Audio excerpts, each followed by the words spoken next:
Hi guys, it's Miss Stevenson, and I'm here to give you a few little videos to help you with combining sentences. You've already turned in, most of you, the slideshow, and I've graded them and sent them back to you.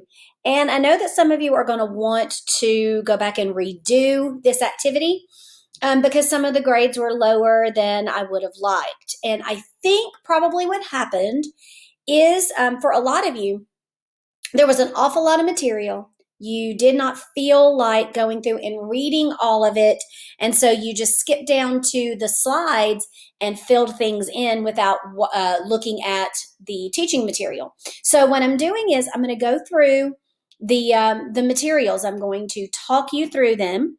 I'm going to divide these into a few different little videos. So there'll be one video for simple sentences, one video for compound sentences, one video for complex sentences, and then there'll be a fourth video where I show you how to do those review activities. Because I want you to be able to go back and redo this activity if you choose to get a better score. Of course, it's also more than just getting a good grade. It's about being able to write different kinds of sentences and add variety to your writing. Okay, so let's go ahead and get started. All right, so again, that's what this is all about, getting better with writing, writing outside of the box. These are the important definitions throughout. I'm not going to read them to you. You can go back in your slideshow that you worked in. You can look at those, but it is important that you know what terms I'm going to be using as we go. All right, so first thing we're going to do is we're going to look at simple sentences. The thing I want you to get out of your mind, a simple sentence does not mean a short sentence. It can mean that, but that's not what it means. Basically, you're just dealing with a sentence that meets a certain criteria. That criteria is that a simple sentence is just one complete thought. There's one subject, one verb that work together. It doesn't mean that you cannot have two subjects, you can. And it doesn't mean that you can't have two verbs, because you can. They're just one thought when used together.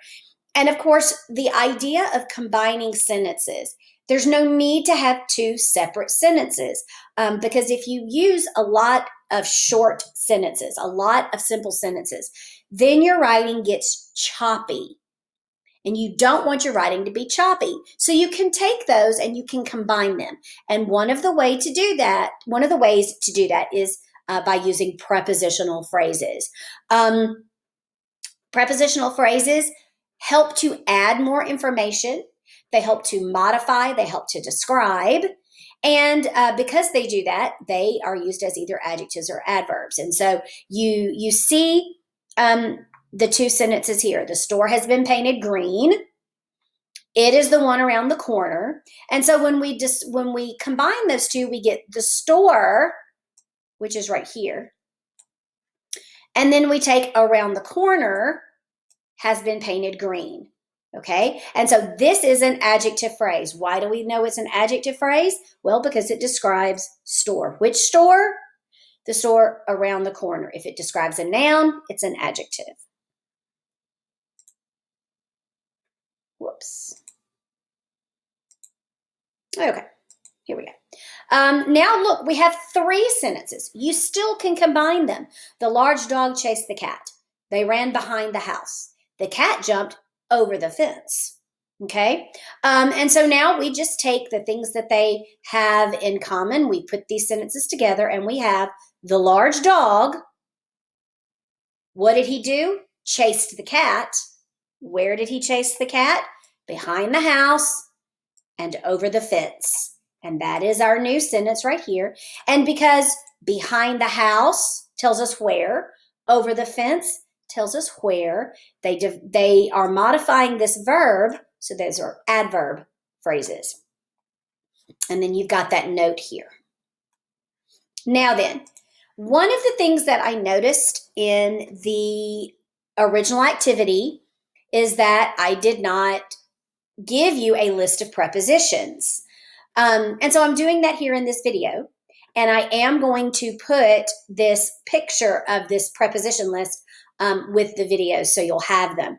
Remember that a prepositional phrase, it begins with a preposition, one of these words, and it ends with a noun or pronoun. So you've got a bunch of different examples of prepositional phrases here. Near the store. Near is going to be your preposition. Store is going to be the noun or pronoun. All right, then we have behind the couch. Behind is your preposition. Couch is your noun or pronoun. All right, let me get this up a little bit so that I can maybe use some color to make this a little bit better. So we have near is our preposition. Okay, couch is not. I'm going to take that out. Behind is a preposition. Near the store, store is our noun, so we're going to highlight it in the one here. Behind the couch, couch is our noun, so we're going to highlight that there. Okay, after the concert, after is our preposition. Concert is our noun. At my very favorite place. Okay, so I'm going to do this. What do you think the preposition is? Yes, at. At is your preposition. All right, and so what would be the noun in this one? Exactly, it's place. Place is going to be your, what is going on with at? What is going on with that? There we go. Okay. Until mom's vacation. What's our preposition? Exactly. It's until. So that'll be our preposition. And then what is our noun here? Now, this is tricky because I know that it seems like mom might be. But notice that it's not just mom. It's mom's with the apostrophe S. And because there's an apostrophe S there, that means she's not a noun in this sense anymore. Our noun here is vacation. And so same thing here, to the beach. To is our preposition and beach is our noun. Okay, so prepositional phrases begin with preposition, they end with a noun or pronoun. Now, be really careful because later in one of our other videos, you're going to see that some of these words can also be used as something else, and it's going to depend on how it's made up. And I'll bring that to your notice a little bit later. All right, so let's go to now the examples. We're going to write these sentences, combining them using prepositional phrases. Now, the activity that you did, this was the instruction. Combine each pair or set of sentences using prepositional phrases. Remember, we want to create simple sentences. We're still at simple sentences. So be really careful about that, okay? So one of the ways that we're going to do this is you want to look at the sentences that you're combining and you want to take out the things you don't need just to make things simple. Some of you I know are used to this. You do this well. You don't need this extra step. But if you do need this step, then you might want to do this.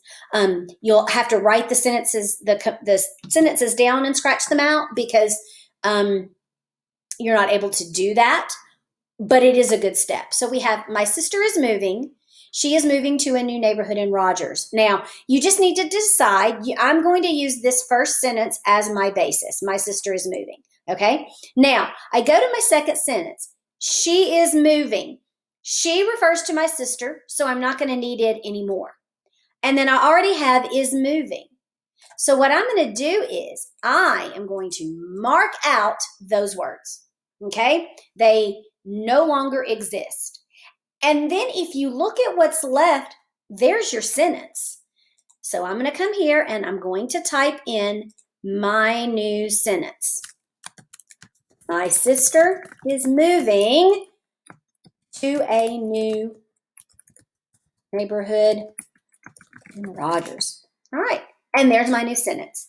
It's still a simple sentence. There's just one complete thought here, but I've combined the two and it flows better. Okay. And so now down here, let's look at what we've got. That boy is my best friend. He is in the corner. He also has red hair. Okay. Nothing wrong with those three sentences, but they're very, very choppy. Okay. So we're going to start with that boy is my best friend. He is in the corner. Well, he is refers to the boy.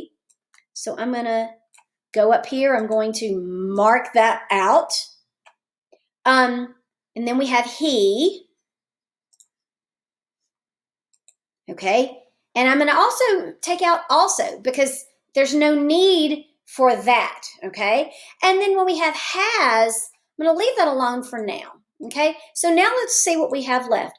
That boy is my best friend in the corner, has red hair. Well, in the corner is talking about who? Well, it's talking about that boy. Okay. So let me go ahead and start writing my new sentence. That boy, well, which boy? In the corner, okay? And it also says, has red hair, is my best friend, okay? Now, what we want to do now, always go back and read the sentence that you've written. That boy in the corner has red hair, is my best friend. Okay, now, there are two ways that we could fix this. But what we want to do is concentrate on the prepositional phrases. And the word that is the problem here is has. It doesn't quite make sense in this context. So what we're going to do is I'm just going to change it by making it another prepositional phrase. Can I do that? Well, of course I can, as long as I keep this a simple sentence. That boy in the corner with red hair is my best friend. Now we have a simple sentence. It's got prepositional phrases that have been used to combine it. Okay? So now you can go back and look at the sentences that you turned in. If there were any that you missed, this is where you can go back and change them. Usually, the one that I saw on number 2, a lot of you were not using prepositional phrases at all. And then on number 3, a lot of you were creating complex sentences. So be really careful. When you go back to look at your prepositions, you'll see that there's a certain word in here. That is not on here. And a lot of you tried to use that in this sentence, and that just messes things up. Okay? All right, so let's go now. We're still in simple sentences, but now let's talk about appositive phrases. This is one of those ones that we have had a really good track record at identifying when we did DOL on the board. Remember that an appositive just identifies another noun or pronoun. It renames it or it identifies it. It gives us more information, and it becomes an appositive phrase when there's a lot of words that use it. So if you look here, George Washington, the first president of the United States, attended college at William and Mary in Virginia. Okay, so president is actually the appositive, the one word. And appositive is just one word. Okay, the phrase is everything else. So president identifies George Washington. Everything else helped to complete it, the first president of the United States. So all of that identifies George Washington, and that is what makes it an appositive. Okay? All right. Now, let's look at some of the mechanics of it. We have my teacher is very pretty. She is a woman with curly hair. And so because just like we did with the prepositions, you have my teacher is very pretty. We can take out she is, if I can take it out appropriately. We can take out she is, and what we have left is my teacher is very pretty, a woman with curly hair. A woman with curly hair identifies your teacher. And so that's what we have. My teacher, a woman with curly hair, is very pretty. Well, woman identifies the teacher. And then notice we've got commas here, and it tells you why. Because it's not essential to the sentence. We don't need this appositive. Therefore, we put commas around it. Down here, we have Bowser is coming around the corner. Bowser is the dog with the studded collar. So just like we've done, we have Bowser's coming around the corner. Bowser is repeated, so we're not going to use it. We're going to take it out. And we're left with the dog with the studded collar. And so now we come down here, Bowser, the dog with the studded collar, is coming around the corner. Notice your commas. The commas are there because it's not essential to the sentence. Why is it not essential? Well, because there's only one Bowser, so he's not essential, okay? Now, notice at the bottom, if an appositive is essential, then it should not be set off with commas, okay? So now let's look at our examples and see if we can write some good sentences here. All right, so we have Misty Copeland struggled with poverty growing up. She is the first African-American female principal dancer in the American Ballet Theater. All right, so we already have Misty Copeland here. She is refers to who? Right, Misty Copeland. Very good. So we're going to take it out because we don't need it. And what we're left with is a really long appositive phrase. Okay, we're left with the first African-American female principal dancer in the American Ballet Theater. All of that refers to who?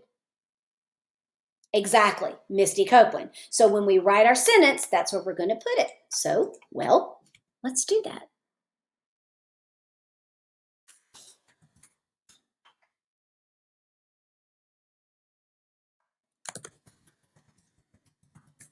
Misty Copeland, the first African-American female principal dancer in the American Ballet Theater, struggled with poverty growing up. All right, we've got that. All right, so now let's go back and look. This right here is what we said is our appositive, and it is. That is correct. Now all we have to do is decide, is it essential to the sentence or is it not essential to the sentence? Are there more than, is there more than one person named Misty Copeland who struggled with poverty growing up that we know about? The answer, of course, is no. And if there's not, then we don't need this particular appositive phrase in the sentence. Misty Copeland's famous.